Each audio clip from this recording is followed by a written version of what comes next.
जय हिंद दोस्तों। देखिए, हम पढ़ रहे थे भारतीय संविधान का भाग 6 जिसमें राज्य आता है। राज्य विधानमंडल देखा हमने, हम उच्च न्यायालय देखा। आज देखिए हम देखते हैं, देखिए पिछली वीडियो में आर्टिकल हमने 217 को डिस्कस किया था। आज हम आर्टिकल 218 देखेंगे। देखिए आर्टिकल 217 का क्लॉज पढ़ा था हमने, 217 का 1 का बी पार्ट पढ़ा था, जिसमें यह लिखा था कि उच्च न्यायालय का न्यायाधीश राष्ट्रपति द्वारा अनुच्छेद 124 के खंड 4 में बताई गई प्रक्रिया के अनुसार हटाया जा सकता है। तो उच्च न्यायालय को हटाने का जो यहाँ पे डिस्कस किया गया था वो आर्टिकल 124 के खंड 4 के अनुसार किया गया था। तो 124 के खंड 4 में क्या दिया गया है? देखिए 124 के खंड 4 में दिया गया है कि उच्चतम न्यायालय के किसी न्यायाधीश को उनके पद से तब तक नहीं हटाया जाएगा जब तक कि सिद्ध कदाचार या असमर्थता के आधार पर ऐसे हटाए जाने के लिए संसद के प्रत्येक सदन द्वारा अपनी कुल सदस्य संख्या का बहुमत तथा उपस्थित और मत देने वाले सदस्यों का कम से कम 2/3 बहुमत द्वारा समर्थित प्रस्ताव राष्ट्रपति के समक्ष उसी सत्र में रखे जाने पर और राष्ट्रपति ने आदेश नहीं दे दिया है, राष्ट्रपति आदेश देंगे तब हटाया जाएगा। लेकिन ऐसा प्रस्ताव लाया जाता है जो दोनों प्रत्येक सदन द्वारा अपनी कुल सदस्य संख्या के बहुमत तथा उपस्थित और मत देने वाले सदस्यों का 2/3 से ऐसा प्रस्ताव पारित होना चाहिए। उसी सत्र में राष्ट्रपति के समक्ष रखा जाना चाहिए और राष्ट्रपति जब तक ऐसा आदेश ना दे दे तब तक नहीं हटाया जाएगा। अब इसमें देखिए पॉइंट क्या है, आर्टिकल 224 का खंड 4 पढ़ रहे हैं हम, ठीक है, जिसमें उच्चतम न्यायालय के न्यायाधीश को हटाने का प्रक्रिया यानी महाभियोग लगाया जाता है, तब हटाया जाता है।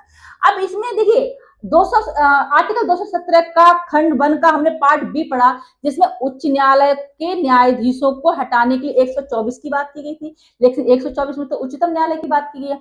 इसका मतलब ये है जो नियम उच्चतम न्यायालय के न्यायाधीश को हटाने के हैं, सेम नियम उच्च न्यायालय के न्यायाधीश को हटाने के हैं। उच्चतम न्यायालय को हटाने के न्यायाधीश के जो नियम 124 में लिखे हुए हैं, वही नियम आपके 217 में लिखे हुए थे। तो आर्टिकल 218 में देखिए क्या दिया गया, आर्टिकल 18 में ये दिया गया है कि अनुच्छेद 124 के खंड 4 और खंड 5 के उपबंध जहां जहां उसमें उच्चतम न्यायालय के निर्देश हैं, ठीक है, उच्चतम न्यायालय के प्रति निर्देश हैं, वहां वहां उच्च न्यायालय के संबंध में वैसे ही लागू होंगे जैसे वे उच्चतम न्यायालय के संबंध में लागू होते हैं। आर्टिकल 124 का खंड 4 और 5 में जो जो नियम उच्चतम न्यायालय के लिए लागू हो रहे हैं, सेम उच्च न्यायालय के लिए लागू होते हैं, ठीक है। खंड हम देख लेते हैं, 124 का खंड 4 में क्या दिया गया है, उच्चतम न्यायालय के किसी न्यायाधीश को उसके पद से तब तक नहीं हटाया जा सकता जब तक कि सिद्ध कदाचार या असमर्थता के आधार पर।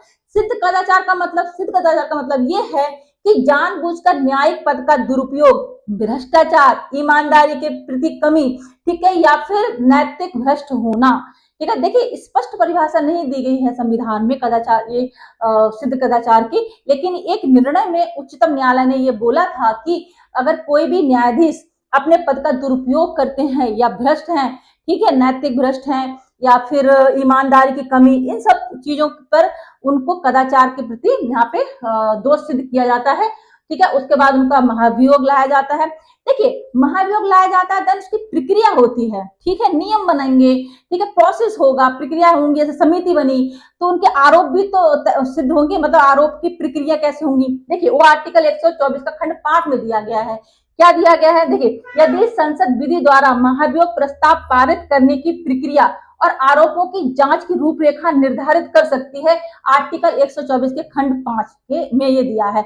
आर्टिकल 124 के खंड 5 के अनुसार महाभियोग की प्रक्रिया के लिए विस्तृत नियम बनाए जाते हैं, ठीक है।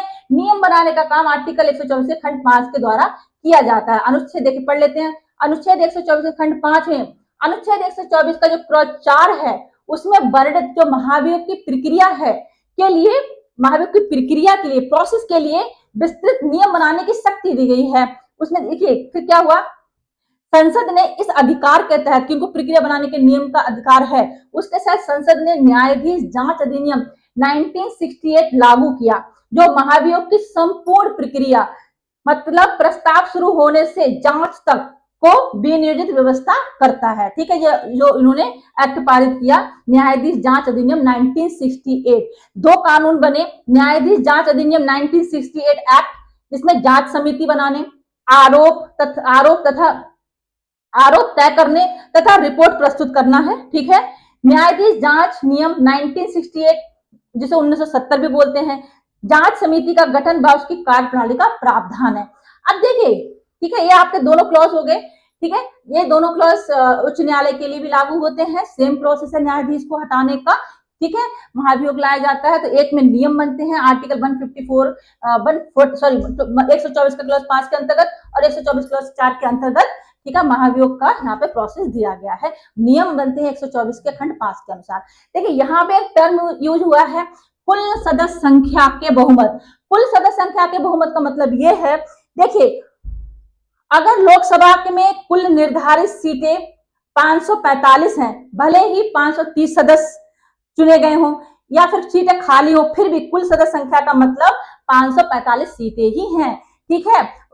बहुमत का मतलब क्या हुआ? बहुमत का मतलब ये हुआ कुल सदस्य संख्या का 50% से अधिक, ठीक है, कुल सदस्य संख्या का 50% से अधिक, मतलब जितनी ये सीटें हैं 545 उसका 50% से अधिक हो गया कुल बहुमत, ठीक है, आया समझ में, ठीक है। देखिए इतिहास में महाभियोग की कई पहल हुई हैं पहले भी, लेकिन जैसे जस्टिस बी रामास्वामी के खिलाफ 1993 में महाभियोग प्रस्ताव लाया गया था, ठीक है, जहां जांच समिति ने कदाचार मतलब पाया, पर संसद में 2/3 जो बहुमत था ना वो साबित नहीं, मतलब वो नहीं हो पाया, बहुमत नहीं मिल पाया, ठीक है, बहुमत नहीं जुटा पाए, ठीक है। देखिए आर्टिकल 217 पढ़ा था हमने, वीडियो ना देखा तो देखिएगा, उसमें क्लॉज 4 में 117 के 1 में 117 का 1 का बी पार्ट में दिया गया है कि उच्च न्यायालय के न्यायाधीश को राष्ट्रपति द्वारा अनुच्छेद 124 के खंड 4 के अनुसार हटाया जाता है। सेम नियम है आर्टिकल 118 में, यही बताया गया है कि जो नियम लागू होते हैं उच्चतम न्यायालय के, वही नियम उच्च न्यायालय के लागू होते हैं न्यायाधीश को हटाने के लिए, नथिंग एल्स। इतना ही है 218 में उच्च न्यायालयों से संबंधित कुछ उपबंधों का देखिए उच्चतम न्यायालय से संबंधित कुछ उपबंधों का उच्च न्यायालयों पर भी लागू होना। तो किस प्रकार के उपबंध है मैंने बता दिया, खंड 124 का 4 और 124 के 5, मतलब उच्चतम न्यायालय को जो न्यायाधीश को हटाने के जो नियम है वही उच्च न्यायालय के न्यायाधीश को हटाने के लिए है, सेम नियम आते हैं, ठीक है। जानकारी आपको पसंद आई, समझ आई, चैनल को लाइक शेयर जरूर करें दोस्तों। थैंक यू सो मच, हम नेक्स्ट वीडियो मिलते हैं। जय हिंद।